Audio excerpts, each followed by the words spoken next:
Family home is haunted. Just before Rose began high school, her parents decided to sell their first home and relocate to a larger one. I remember they took us to see two houses. The first one was a new house and I loved it. The second was an older place and I hated it. I felt uncomfortable in it, Rose remembered. The girl expressed her preferences, but unfortunately her parents bought the older home. A decision that may have been responsible for damaging the structure of the family. The new place was only a few blocks from the high school Rose would be attending, so at least the location worked well for the girl. Sadly, that was about the only aspect of the home that she enjoyed at all. Every time I walked across one part of the basement floor, the hair on the back of my neck would stand up, she explained. Rose became convinced that there was a malevolent presence in the house and that it was strongest in the basement. She told her parents, who thought she had an overactive teenage imagination. I've discovered since then, her time in the haunted house, that what I actually do have is a sixth sense, Rose continued. Even then, I knew I could definitely feel something. Besides, my dog would even act strangely. He would stand at the top of the stairs and bark when there was no one in the basement. The cats would act weird too. Finally, I decided to ask the neighbor whether anything had happened in the house. At first, he denied that anything had happened, and then he said that he should talk to my parents about it, but eventually I got him to admit that there had been a suicide in the house, Rose said. At least now Rose had some verification for her feelings of discomfort. She had no idea at the time how much more there was to come. One day, one of my brothers and I were alone in the house, she recounted. Someone summoned us from the basement. We heard, "Dave, Rose, get down here." We ran to the basement stairs and called down, "Is anyone there?" And there was no answer. The dog was standing beside us, barking. His fur was standing up. Terrified, the two youngsters pushed the portable dishwasher against the closed basement door and ran to get the neighbor. He came in armed with a mallet and he checked all around, but there was no one there, Rose said. Despite the empty basement, both Rose and her brother were sure of what they'd heard.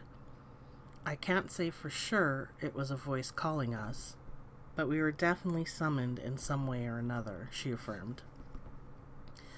The brother and the sister tried to put the frightening incident behind themselves, especially as there was a lot happening in their home life. About this time, my parents started to have problems, explained Rose. My father now attributes a lot of that to the atmosphere in the house. One afternoon, Rose invited a girlfriend home to play pool. The pool table was in the very haunted basement, and the spirit did not hide itself from either Rose or her friend. I watched a little light bobbing through the room. Then it turned the corner and went down the hallway into my brother's bedroom. My friend saw the same thing, only she saw a larger light. Rose paused in her story before continuing. Then I somehow lost a few minutes. I don't remember anything, but my friend said I was scaring her because I was chasing her around. Whatever was in her family's home wanted attention and tried many different ways to get that attention. By way of an example, Rose recounted how, one time all the pool balls started to move on their own. Desperate for some guidance and comfort, Rose turned to a trusted teacher. She knew that this man had deep religious convictions. She explained all that was happening in their home. The man suggested that the presence in the house was a demon of sorts.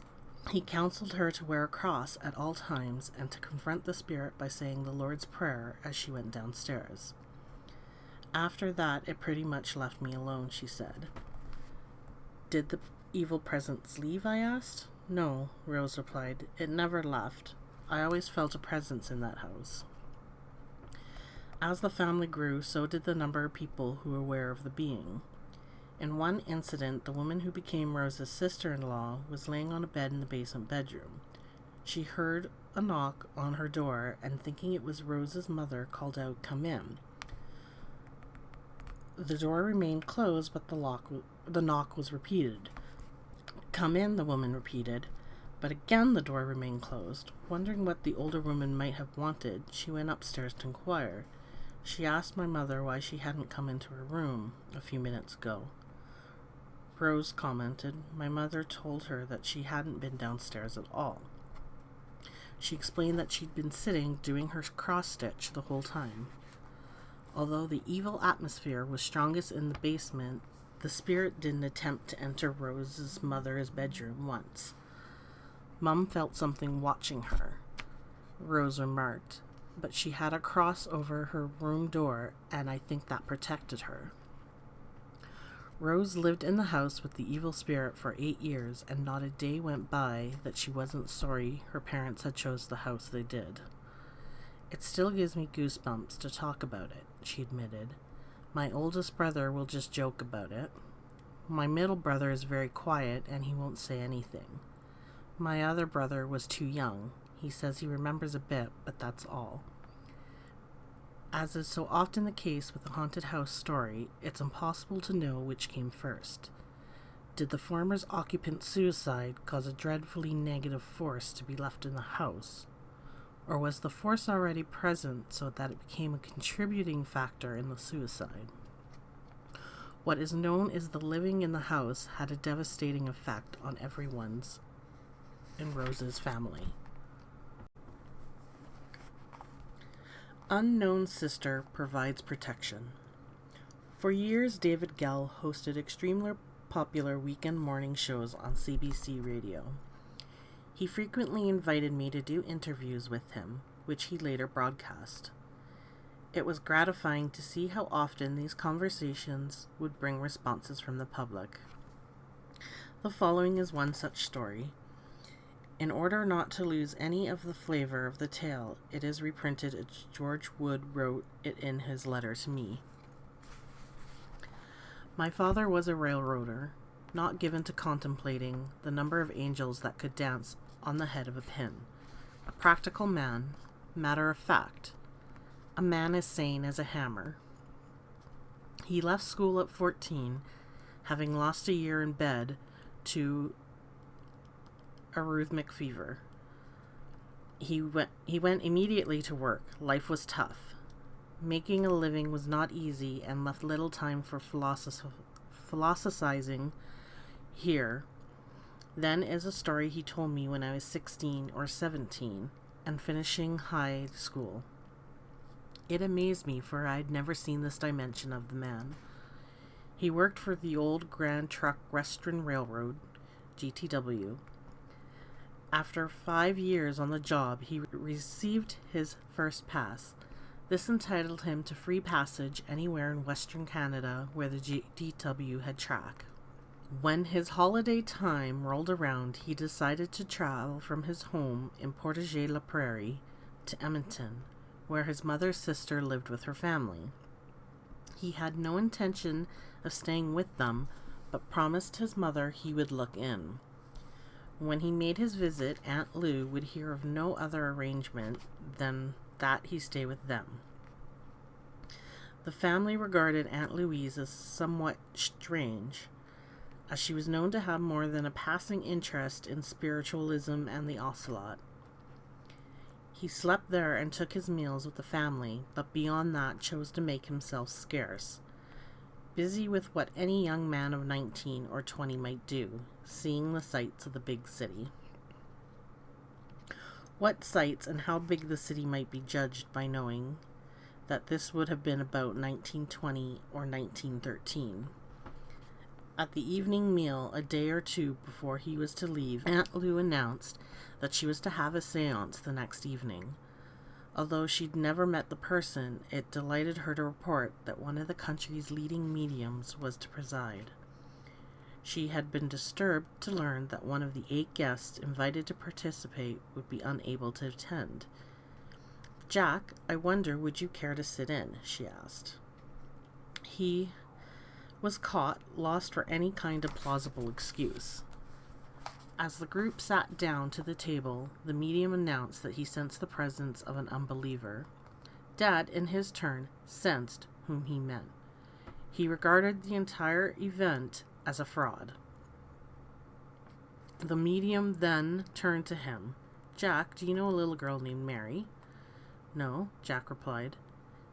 "That's strange. She's standing behind your chair and says she has a message for you. She says she wants you to know that she's your guardian angel and that you're not to worry about accidents at work. She will protect you from all harm."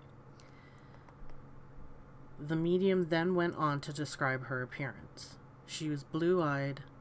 Her hair, which was dark, she wore combed straight back and it fell to her waist. In it was a ribbon holding it in place and matching her dress, which was made of white material with purple violets and hung to mid-calf. She wore white stockings and black patent leather boots. Her age the psychic judged to be about 8 years. My father remained skeptical and did his best to put the whole evening out of his mind. Nothing he had heard made any sense at all. He arrived back at home in Portage-la-Prairie near supper hour, and as the family gathered about the table, everyone wanted to know about his holiday, about Aunt Lou and her family. He quite naturally related the story of the seance. When recreating the scene for me, Dad said that his parents were visibly shaken, so much so that they could not continue their meal. Later that evening, having regained her composure, my grandmother revealed the reason for the agitation. Mary was their firstborn child. She had died of diphtheria before their second child was a year old. They had decided not to tell the other children until they were of age, and later, not to tell them at all. The apparel, as described, was exactly that in which Mary had been buried, accurate to the most minute detail. How could anyone have known? Aunt Lou knew of the death, of course, but had not attended the funeral and would not therefore have known of the clothing. Grandmother had not revealed those details in any of the infrequent correspondence that had passed between the two families. It would be highly unlikely as well that Aunt Lou would have shared any such personal family information with a man she was meeting for the first time. Mary had been 8 at the time of her death. My father told me the story but never mentioned it to my older brother or sisters. That he left to me, they were incredulous. Why had he chosen me? Did he perceive in me a more accepting sensibility? Had he come over the years to accept his guardian angel? I am left with these questions. Retiring nearly 50 years of railroading, and despite many close calls, some in which others were gravely injured, he never had an accident. His sister Mary did her job well. A love story. People who report encounters with spirits almost always indicate that the experience was an intense one. This story is certainly no exception, but in addition, it is also a deeply intimate account involving 3 generations of the same family. For this reason, and because this family is so well known in the Lethbridge area, their identity has been disguised through the use of pseudonyms. Ellie began the tale by acknowledging that she had never actually met her father-in-law, as he had died before she met her husband. Ellie was, however, extremely close to her mother-in-law, Nanny.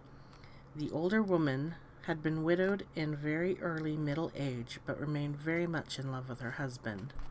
Nanny stayed on in the couple's home after her husband's death. Ellie spent a lot of time there, offering companionship and helping where she could.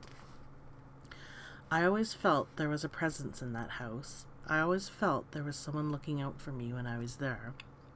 My husband, Ron, said he too could feel something, but he wondered if the presence was his grandfather rather than his father, Ellie explained. The question of the ghost's identity was answered when Ellie invited a friend to visit her mother-in-law's house. My friend is a psychic, and as we were going for lunch near Nanny's house, I suggested we pop in. The woman told me my husband's grandfather had lived in that house too. He had lived a long time, but my father-in-law was only in his 40s when he died.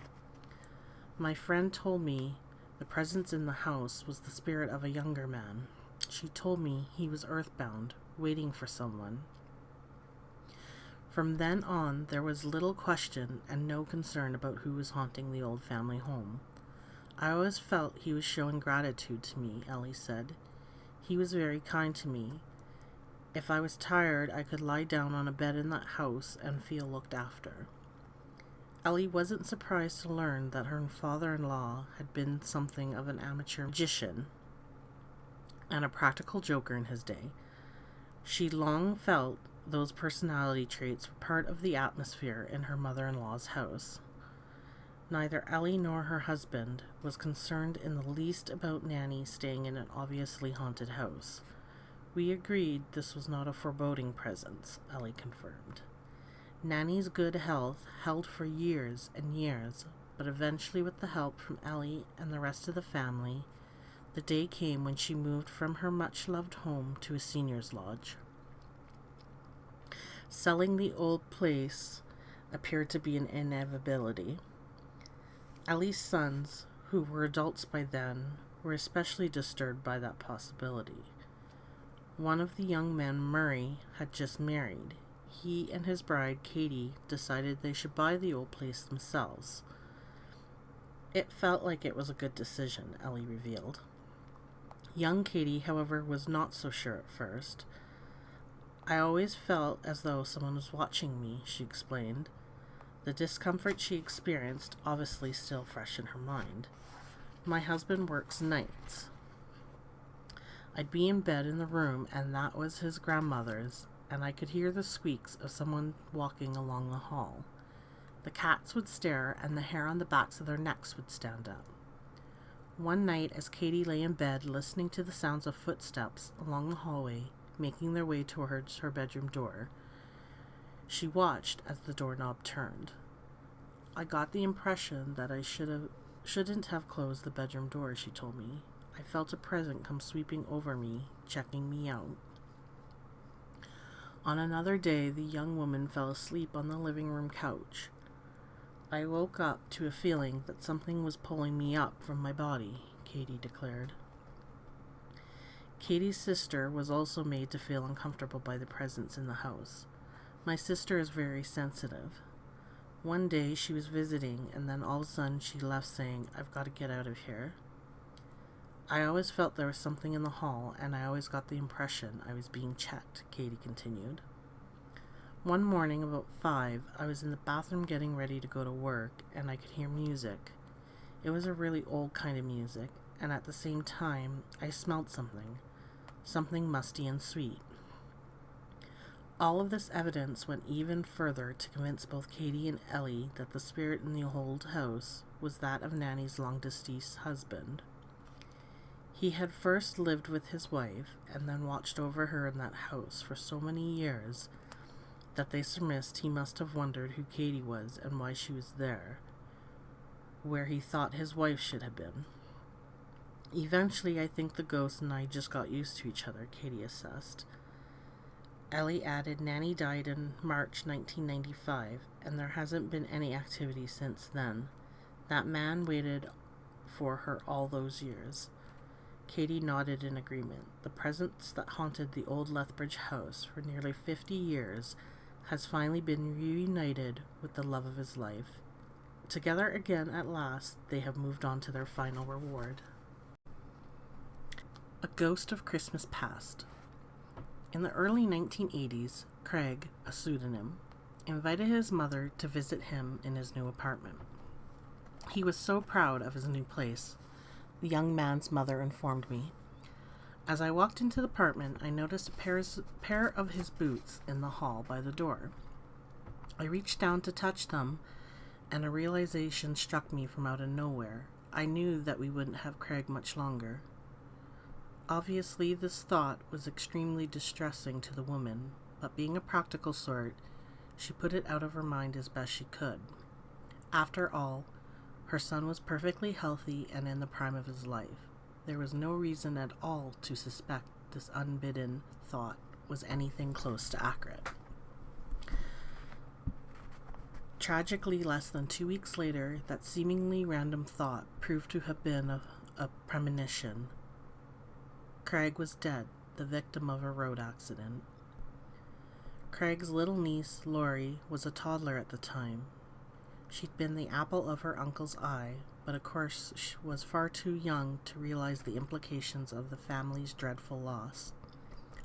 One afternoon, less than a year after the accident, Lori was visiting with her grandmother, Craig's mother. She sat at the dining room table, happily coloring. Craig's mother remembered. She looked up from her picture and toward the door to the house. She said, "Hi, Uncle Craig," and then went back to her crayons without another word. With great justification, Craig's mother felt that her son, Lori's uncle, was keeping a watch over them both that day. Perhaps he visited many times, but his presence was such that it required the innocence of childhood to recognize it. On Christmas Day, 1995, Craig visited it at his mother's home again, this time making his present known to his mother, who was alone at the time. "I'd gotten up early on Christmas morning to prepare the food for later in the day," she told me. This was to be the first Christmas since Craig's death on which she would be hosting the family celebration, she observed. "I was at the kitchen counter with my back to the door when suddenly I felt Craig's presence. I knew he was there. I turned around and he was standing by the door, as clear as could be. Then he was gone." The brief sighting of her deceased son was an extra Christmas present for the woman, whose reported image was not at all unsettling. Quite to the contrary, she cherished the thought that for the first time in nearly 15 years, she would have seen all her children on the same day. King's Ghost. The tale is positively ancient by Edmonton standards. It was told by local historian Tony Cashman on Halloween in 1953 and is also included in his book of Edmonton stories. The story appears here with Mr. Cashman's kind permission. He tells me the gruesome tale this way. The events we're about to relate occurred in Fort Augustus on Edmonton's Rossdale Flat in January of 1803. They're noted in the diary of that hard-headed Scotch trader, John MacDonald of Garth. MacDonald was at the time director of Northwest Company operations on the Upper Saskatchewan. The story concerns a company trader named King. MacDonald does not record King's Christian name nor anything about him. In the diary of a rival company official, however, King is described as a bully. In that January, word came in from a native camp that they would like to trade. King was detailed to go out and trade on behalf of the Northwest Company, and it was learned through the grapevine that a hot-tempered trader named Lamoth would be there to bargain for the rival XY Company. The native camp was a day's journey away, and King planned to be gone 3 days. On the eve of his departure, as King fitted up his sleighs, the master of the Hudson Bay Company, Fort Edmonton, came over to talk. He said, "Take care, King. Be careful of Lamoth. Lamoth may shoot you." King, boisterous and loud, laughed off the warning. To be shot by Lamoth? That would be a joke indeed. Next morning, he set out for the native camp, in high spirits and in high glee over the fears of the Hudson Bay Company men. 2 nights later, King's wife, a native woman, was sleeping in their tent at Fort Augustus, with their 6-year-old daughter sleeping beside her. There was a strong fire burning to keep out the January cold. In MacDonald's diary, he calls it a clear, rousing fire. Suddenly, Miss King was awakened by a plaintive whimper from the little girl. The little girl said uneasily, "Mother, there is Father at the foot of the bed. His neck is all red." Miss King quieted the 6-year-old, assured that it was just a dream, and if she would go back to sleep, everything would be all right. Later in the night, when the fire had burned lower, the little girl was sitting up in bed again. "Mother," she whimpered, "there's Father at the foot of the bed. His neck is red." Once again, the mother coaxed her daughter off to sleep. The next morning, she told the strange story to many people in the fort, including the man who had passed it down to us, John MacDonald Garth. But as MacDonald himself wrote, nothing was thought of it until afternoon. They saw King's party returning to the fort, but there was no sign of King until the sleighs pulled in. Then they saw him laying in the bottom of the sleigh. He was dead, shot through the throat. He had been shot by Lamoth in a violent argument. Lamoth was arrested and sent to Montreal for trial. There he pleaded self-defense in the shooting and was acquitted. King was buried on Edmonton's Rossdale Flat with the full military honors of the Northwest Company. And that's the end of the story. The case was sealed and closed, except for one thing. Did the spirit of King actually return to Rossdale that night, nearly 200 years ago? Did he really pause for a last look at his sleeping child before passing into the eternal beyond? If he did, he was a gentle spirit, a ghost no one need fear. Haunted in Stony Plain. In all my years of collecting ghost stories, my requests have rarely been as warmly received as they were at the Stony Plain Multicultural Center. "We will be delighted to be included in your book," were the opening words of Margit Nip, the curator of the center. What good news that was for me. Not only are the Multicultural Center and the Optenhauser House next door fascinating old buildings, they were also very haunted. The Multicultural Center was formerly the first high school in the country of Parkland. When it was constructed in 1925, the 2-story brick building sat in isolation, surrounded only by fields. By the time the Heritage Agricultural Society took over the building, it had been abandoned and left to deteriorate. The lovely old building had also become home to an assortment of spirits. One of the main floor rooms in the center has been decorated to represent a settler's cabin. Period artifacts have been so cleverly collected and assembled that by now both staff and patrons refer to the room simply as the cabin. Visitors to the museum frequently report seeing some old lady in the cabin when the staff is fully aware that there is no one of this description in the room. Ellen Green, an employee at the center, remembers an instance when a local artisan was running an evening class in a part of the cabin done up to resemble a homesteader's kitchen. The instructor for the class had 40 or 50 pounds of equipment with her. It had taken her 3 trips to bring it all into the building from her car.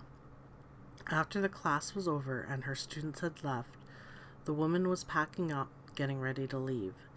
She had noticed that the temperature in the room was dropping until it became icy cold, Ellen recounted.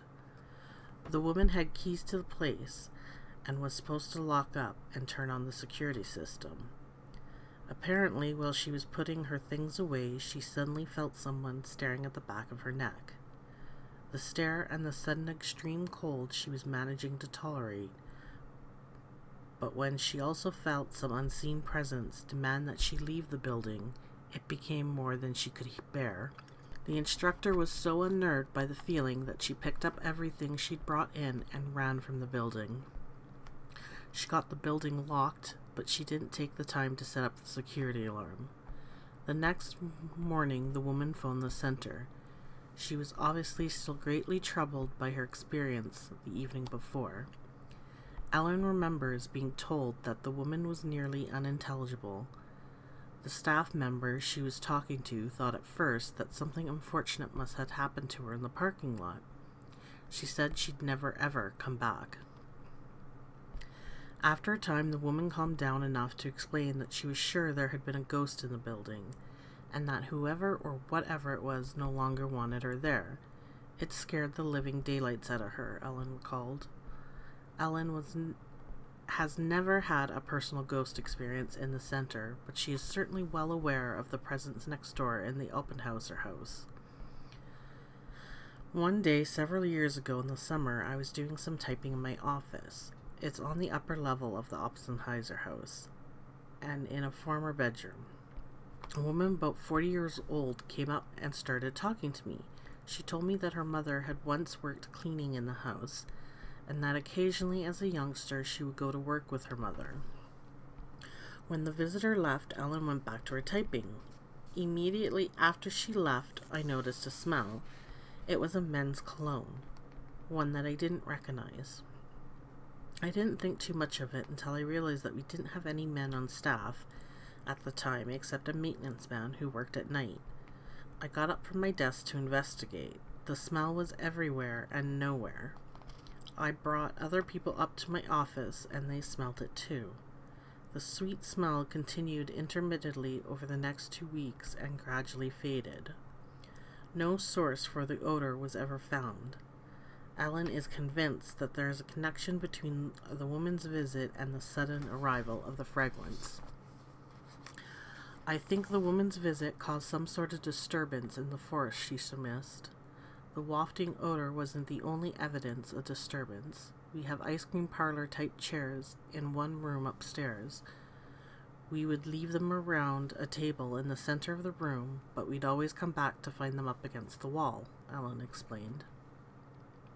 One of her co-workers thought Ellen had been moving them, and the woman spoke to her about it. "Have you got a problem with those chairs?" she asked Ellen.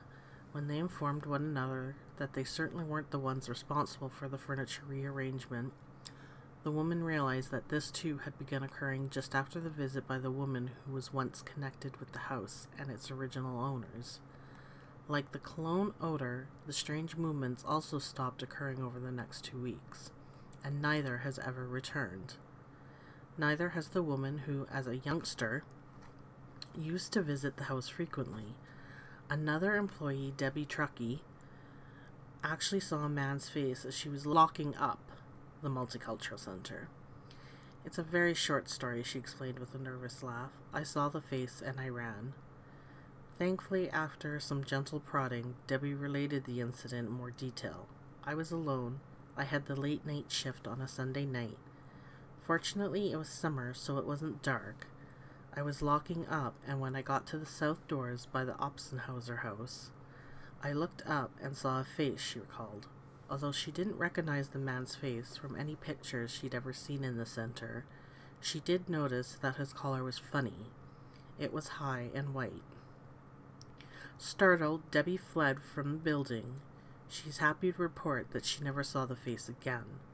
Both the Oppenhauser house, now an art gallery, and the center with its museum, archives, gift shop, and tea house are open to the public. Placing the monument. Paul Ansatil of Lethbridge spent the better part of his life crafting monuments, lasting memorials of those who had died. His son Al has carried on his father's trade, distinctively remembers an event that affected his father deeply. The incident occurred back in the days when churches looked after the graveyards. They always had a special section for children who had died before they were baptized, he explained. This was the case at St. Pat's Church, until there was a fire in the church and the records were destroyed. After the fire and the loss of the cemetery plot diagrams, no one had any way of knowing exactly where a specific grave was, unless it had been marked with a headstone. Despite this uncertainty, people would still occasionally decide that it was time to erect a monument in memory of their deceased relative. In one such case, a woman approached Paul and asked him to make a small monument acknowledging her deceased child's short time on earth. When Paul Ansatil finished carving the grave marker, he showed it to the woman who commissioned it and offered to go with her to the cemetery and help her place the marker.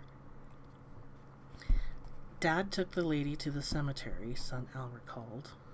He asked her where she'd like it placed. You must understand that a marker for a child is very small and can be easily carried under one arm. The woman indicated a spot, and my father dug the stone into the ground. The two were alone in their task at the cemetery that day. Nevertheless, just as Paul finished laying the stone, both he and the woman with him clearly heard a child's voice say, "I'm over here, Mummy." In shocked silence, the pair moved the marker about 4.5 meters to where the voice had come from. As they turned to leave, the same small voice sighed, "Thank you." Vision saved his life. The media has been wonderfully supportive of my efforts to collect ghost stories. I've received some terrific leads from radio station listeners and newspaper readers. The standard procedure is for the staff at the station or the paper to pass on to me the name and phone number of the interested party. For this reason, it surprised me when a woman I've never heard of called one evening. She'd been given my number by a local radio station. Initially, I was taken aback, but not for long. Meeting Mary Bruce was not only a treat, but she had 2 ghost stories to tell me, and then led me to 2 more. Mary's parents were immigrants from Ukraine. They came to Canada with another family, Mary's mother's sister and her husband. The pairing worked extremely well. While Mary's father worked to establish a family farm in the Glenavus area, his brother-in-law found work in a mine. This way, the families had a bit of an income before the farm produced sufficient crops to meet their needs. One cold winter's day in 1935, Mary's uncle was away at the mine. Her father noted in the morning that the supply of firewood needed to be replenished. He decided to go into the woods to cut more timber and asked that his wife pack him a lunch.